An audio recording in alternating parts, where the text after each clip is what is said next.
There's something oddly comforting about discovering that most of what we call our mind wasn't really ours to begin with.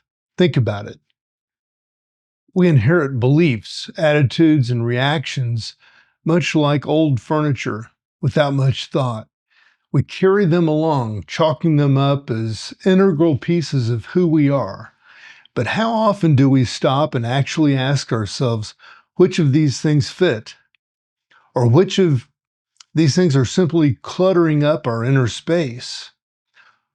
What if life's real work isn't about achieving or conquering, but shedding, stripping away the noise, the hand-me-down ideas and outdated habits to uncover what's truly ours? And here's the big question. What if the boldest step of all is changing your mind? I'm Mark Roach. Welcome to Transcendent, my digital platform dedicated to exploring authenticity, uniqueness, and essence. If you're ready to grow, to push beyond the narratives that you've lived by, you're in the right place. A little warning up front, my perspective isn't for the faint of heart. It's the product of a twisted, unconventional road that's taken me to the far reaches of the world and back again. I've known highs that would make your head spin and lows that could crush your spirit. Along the way, I've been mentored by mystics, nurtured by healers, and guided by some of the most successful minds in business and athletics. My mind has been a lab where I've tested ideas, broken down walls, and uncovered hard truths. And now? Well, now I want to share what I've learned to help anyone to navigate what might be called complex PTSD, chase a calling, or simply look for a way forward when the road ahead looks foggy and unclear. Maurice Nicoll called this the work. He was inspired by Gurdjieff, Ouspensky, and Jung, three giants in the worlds of psychology and spirituality. Nicoll believed that transformation had to start in the mind, not by browsing through self-help books or picking up a shiny new philosophy, but by challenging the very way that we think. He wrote that about our acquired minds, that this rigid structure that we piece together from education, imitation, habit, and routine, and we think that we're flexible, but in truth, most of us are stuck in a mental treadmill, reacting to the same loops day after day. For real change, Nicoll argued, we need more than life hacks or inspirational quotes. We need an entirely new perspective. This isn't a new idea by any means. Even in ancient times, the Greeks had a word for metanoia, so often oversimplified as repentance, which actually means a change of mind. And that phrase carries immense power. It's not about remorse or regret or some kind of moral view. It means waking up to the fact that the way you see the world, the way you process your experiences and define your values isn't set in stone. It's not a law of nature. It's a habit, and habits can change. But here's the catch.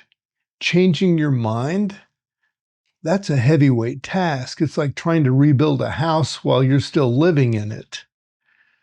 Nicoll pointed out that we cling to our mental habits as if they were universal truths, defending them with everything that we've got.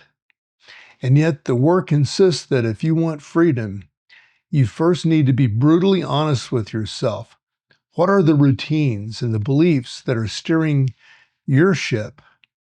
More importantly, are they even yours? Or are they remnants of someone else's vision for your life? Nicoll offered a beautiful insight into this process. He described how a shift in attitude could take what feels like an insurmountable obstacle and make it entirely manageable. And the key to this? Observation. You can't force your mind to change any more than you can make a flower grow by yelling at it. But when you observe your patterns, when you start to notice the prejudices, assumptions, and old narratives running in the background, something incredible happens. The act of noticing is already a step toward transformation. It's like flickering a switch in a dark room. It doesn't matter how long the darkness was there. The moment you turn on the light, the shadows disappear. This is where awakening begins, not in the overhauling of the world around you, but in changing the way you meet it. Imagine seeing a situation not as a threat, but as an opportunity. Imagine noticing an area of resistance and recognizing it as an invitation to grow. That's the kind of freedom that Nicole points out. It's not instantaneous. It requires effort, resilience, and willingness to sit with some of the discomfort of realizing that maybe your old ways of thinking were wrong or unnecessary. But it's in that discomfort where all the magic happens. Growth is messy. Awakening, thinking we're wrong. But it's in that discomfort where all the magic happens. Growth is messy. Awakening is humbling.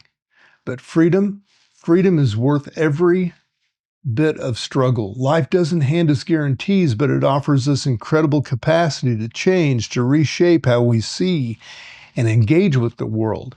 And that shift doesn't just change you, it changes everything and everyone around you, creating ripples that expand far beyond what you'll ever know. I'm Mark Roach. This is Transcendent, and I'm wishing you all the best.